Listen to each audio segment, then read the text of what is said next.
Camarades peuple d'Afrique, peuple du Congo, comme je l'ai dit précédemment, le M23 aujourd'hui contrôle tout le Kivu. Chers frères et sœurs, suivez religieusement cette vidéo. J'ai un message à passer au peuple congolais et à Tshisekedi. On écoute attentivement et on revient. Africaine en République démocratique du Congo, le M23 soutenu par le Rwanda progresse vers le sud Kivu et s'est emparé de l'aéroport de Bukavu. Des tirs ont été entendus ce matin.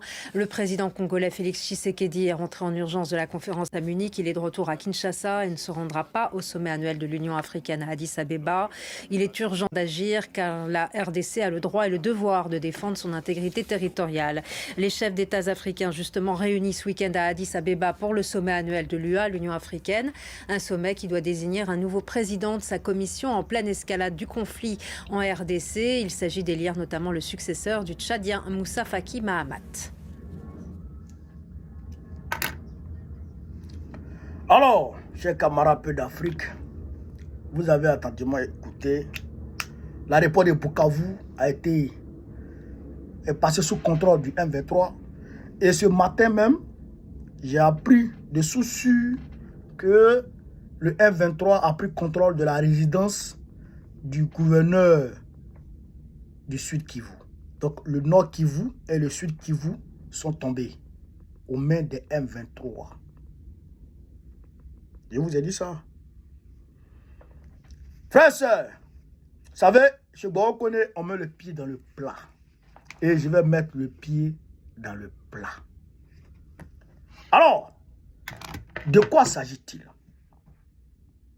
Tshisekedi était à Munich, en Allemagne, où il y avait un sommet sur la sécurité internationale, en Allemagne. Donc il est venu en Allemagne pour prendre part à cette conférence.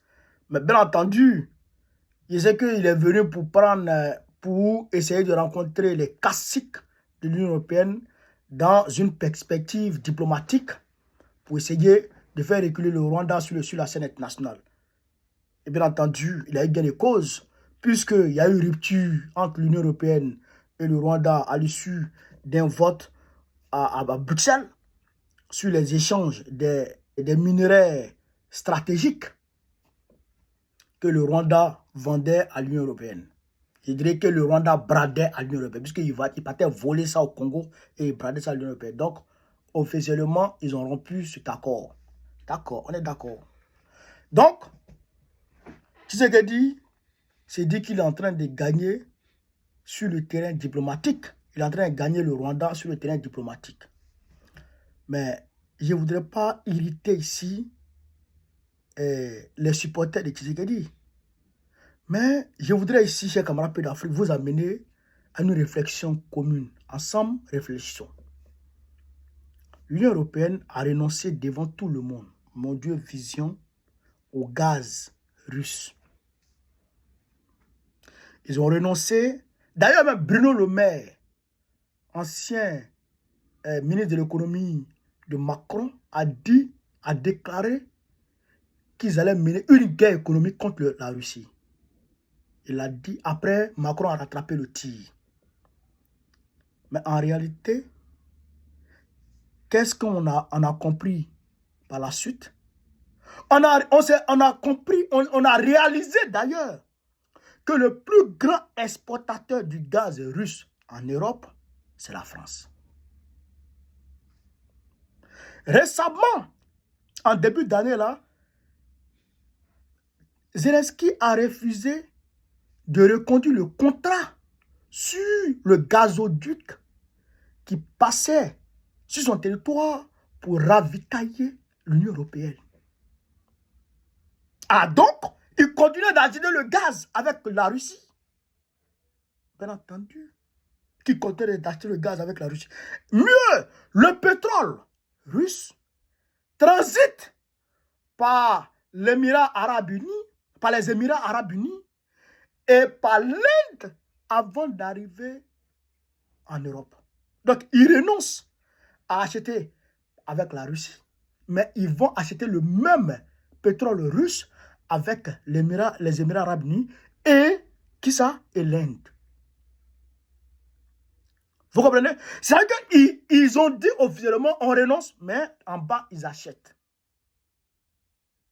Vous êtes sûr que la France va renoncer aux minerais bon marché?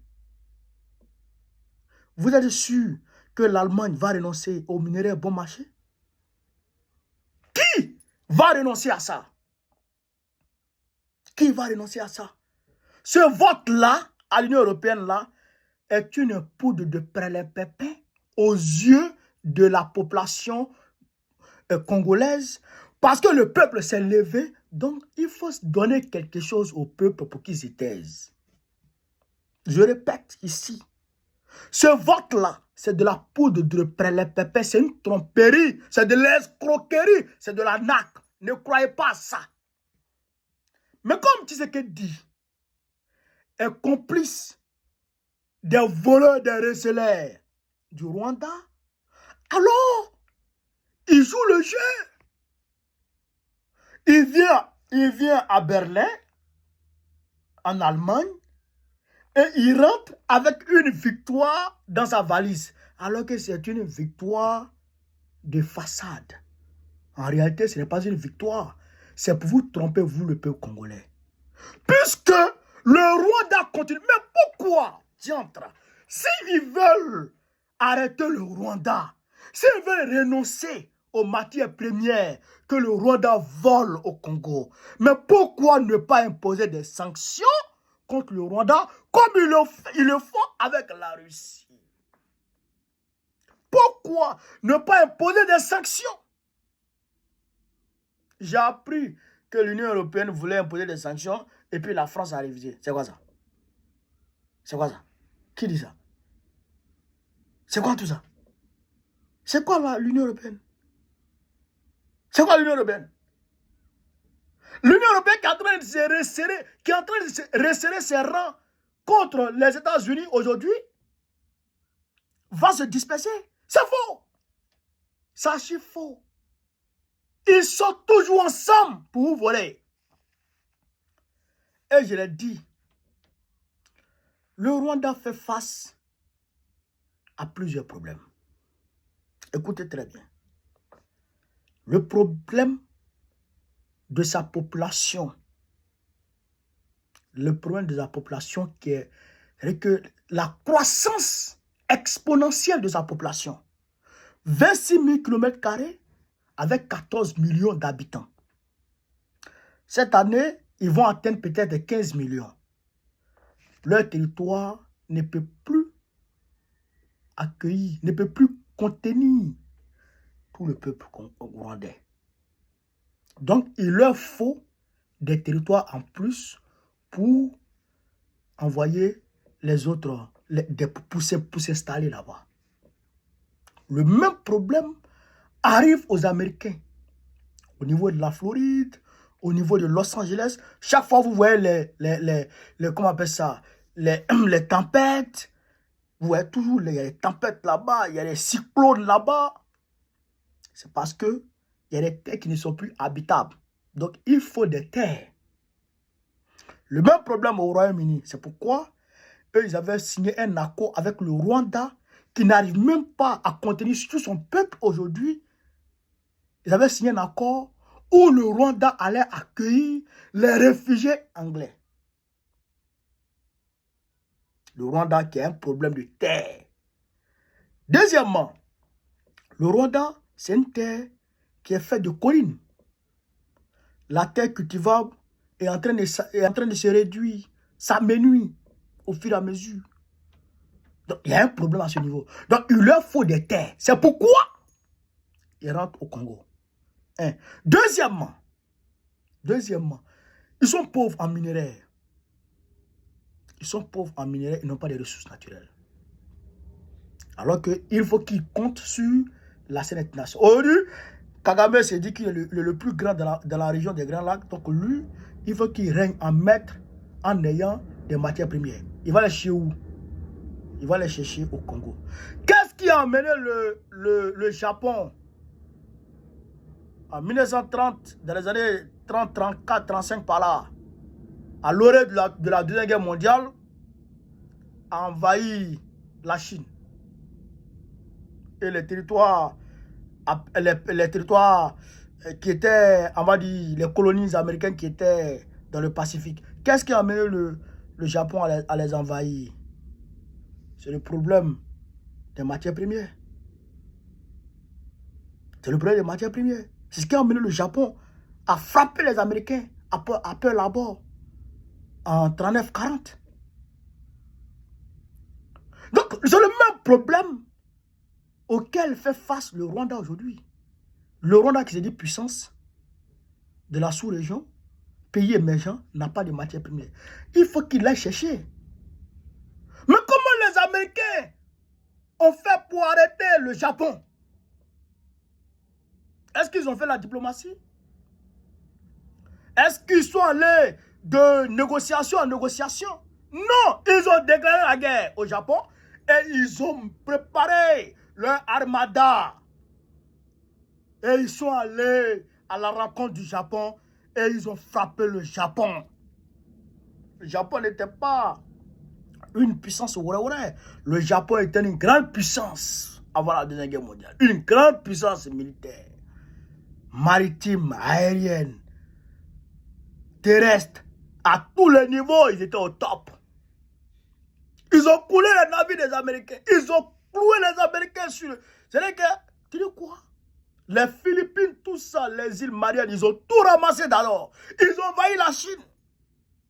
La grande Chine de Chiang Kai-shek et de Mao Zedong. Dans un premier temps. Avant que ceux-ci se coalisent avec les Américains et l'Union soviétique et consorts pour chasser l'envahisseur japonais. Est-ce que vous comprenez ça, chers camarades d'Afrique? Donc, il n'y a qu'une seule solution pour arrêter le Rwanda. Mais aujourd'hui, force est de constater que le Rwanda, sur la scène internationale, n'est pas seulement en diplomatie, n'est pas seulement en train de se faire des alliés, mais le Rwanda fait partie aujourd'hui de l'impérialisme qui a besoin de ces matières premières-là. Hier, dans le cas du Japon, le Japon partait coloniser et il volait les matières premières pour venir fabriquer ces matières, je dirais, ces produits finis lui-même, pour s'industrialiser lui-même.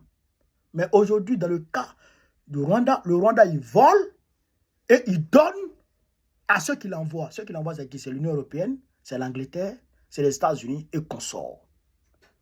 Donc, tout ce bloc-là, tout le bloc occidental est avec le Rwanda.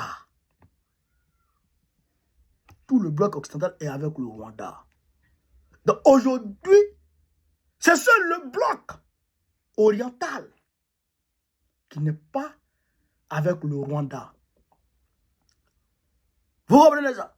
Donc ce que Tshisekedi peut faire, et ce qu'il doit faire, clairement et nettement, c'est de choisir son camp et aller au grand jour vers la Russie pour demander à la Russie de lui venir en aide pour arrêter ces massacres. Sinon, s'il reste dans le bloc occidental pour chercher des aides, non seulement il n'en trouvera pas, mais les massacres vont continuer tant que le F-23 ne sera pas rassasié. Il ne s'arrêtera pas. Il ne s'arrêtera pas. J'entends les gens dire, ah, les soldats congolais ont laissé leur tenue pour fuir. Ils ont laissé leurs armes pour fuir. Mais l'ennemi là, les armes qu'il a, toi tu n'as pas ça. Tu n'as pas la moitié. Toi tu as les kalash. Toi tu as les kalash. Mais lui il est armé d'obus, de lance-roquettes, de RPG, de DCA, chers camarades d'Afrique, de AK-47, de drones, de frappe. Toi, tu n'as que tes kalash. Comment tu gagnes la guerre? Tu ne peux pas. Alors que si Tshisekedi avait l'aviation congolaise qui était au point, qui frappait et qui s'il avait des radars pour renseigner ses troupes sur la position des M23, mais il partait à leur rencontre, il frappait, et puis les troupes allaient progresser petit à petit. Mais ce n'est pas le cas. Ce n'est pas le cas. Et d'ailleurs, grâce à Dieu, aujourd'hui, il y a une fenêtre qui s'ouvre dans l'Occident, au sein de l'Occident même. La fenêtre qui s'ouvre, c'est quoi? C'est qu'aujourd'hui, l'Union européenne et puis les États-Unis ne sont pas sur la même longueur d'onde. Donc, on peut profiter de cette brèche-là pour aller aux États-Unis et aller s'armer avec Trump. Il faut proposer. Trump, c'est un homme d'affaires, c'est un businessman. Il faut proposer à Trump, il va faire. Trump peut le faire. Tout le monde a vu Trump ici. Il a demandé les terres rares de l'Ukraine d'une valeur de 500 milliards de dollars. Et si l'Ukraine lui donne les terres rares d'une valeur de 500 milliards, il donne les aides à l'Ukraine. Mais va proposer, ils ont déjà pris le Nord Kivu, ils ont déjà pris le Sud Kivu. Va demander, va dire ça, la territoire qu'ils ont pris là, c'est pour moi. Voici les thèmes du contrat. Tu prends, on arrive ensemble à chasser, tu me donnes les armes. Les soldats congolais là, c'est des guerriers. Tu me donnes les armes, mes soldats là vont mener le combat. Toi, tu ne viens pas, tu envoies les troupes au sol. Tu envoies les aides seulement. Tu me donnes les aides, moi je chasse. J'arrive à chasser le M23 et le Rwanda. Toi, je signe un accord avec toi sur 40 ans ou 50 ans. Toi seul, tu exploites le Sud Kivu. Le Kivu. Toi seul. C'est fini. Ils vont accepter. Ils vont accepter. Au lieu de donner aux Européens qui sont en train de... Actuellement, les Européens sont en train d'exploiter le truc gratuitement. Le Rwanda prend gratuitement. Propose. Tu prends 50%, je prends 50%. Tu comprends? Trump, voici le truc. Il y a le lithium, il y a le cobalt, il y a l'or, il y a le diamant. Tout ce qui est là-bas, là, toi seul, les États-Unis seuls, vous avez l'exclusivité sur les minéraux. Vous avez l'exclusivité. Moi, quand on exploite, vous me donnez 50%, vous prenez 50%. Mais c'est vous seul qui exploitez jusqu'à 50 ans. Avec la Chine qui est en train de venir emmerder les Américains, ils vont accepter. Tout le monde va accepter. Mais comme Tshisekedi ne comprend pas ça, il suit Macron et puis Olaf Scholz. Il protège son pouvoir. Et j'apprends, non, au Congo, il y a trop d'infiltrés, il y a trop de traites. Si on commence, les traites là vont faire ceci, vont faire cela. Ah bon? Il y a traite là-bas qu'au Mali. Il y a traite de Congo qu'au Mali. Il y a traite de Congo qu'au Burkina Faso. Il y a traite de Congo qu'au Niger. Il y a traite de Congo qu'au Niger. Les gens ont attaqué le camp militaire Soundiata Keita du Mali, où le président même dort. Ils ont réussi à attaquer ça. Récemment, ils ont failli attaquer l'aéroport. Ils ont failli prendre position de l'aéroport à Bamako. S'il n'y a pas infiltré, on peut faire ça. S'il n'y a pas de on peut faire ça. Mais c'est parce que vous n'êtes pas encore résolu véritablement à combattre les gens là que vous parlez de ceci ou de cela. Il faut que soit Tshisekedi prend la bonne direction ou le peuple se lève et le dégage. Il n'y a pas deux solutions. Soit Tshisekedi prend la bonne décision ou quand le peuple veut sortir prochainement, qu'il n'aille pas devant les ambassades, qu'il aille devant la présidence pour aller chasser Tshisekedi. Ça va changer tout de suite. Ça va bouger. Allez-y vers Tshisekedi. Ça va bouger tout de suite là. Maintenant que vous ne partez pas avec Tshisekedi et que vous partez devant les ambassades, oh, après ils vont se réunir. C'est pas lui qui est là. C'est pas lui qui est là. Donc, j'ai camarades un peu d'Afrique. Voilà un peu ce que je voulais vous dire sur cette vidéo. Pour comme information, c'est un Éthiopien qui a remplacé Moussa Faki, qui est devenu maintenant le président de la Commission de l'Union africaine. Et puis, le président angolais va prendre la tête de l'Union africaine. Voilà.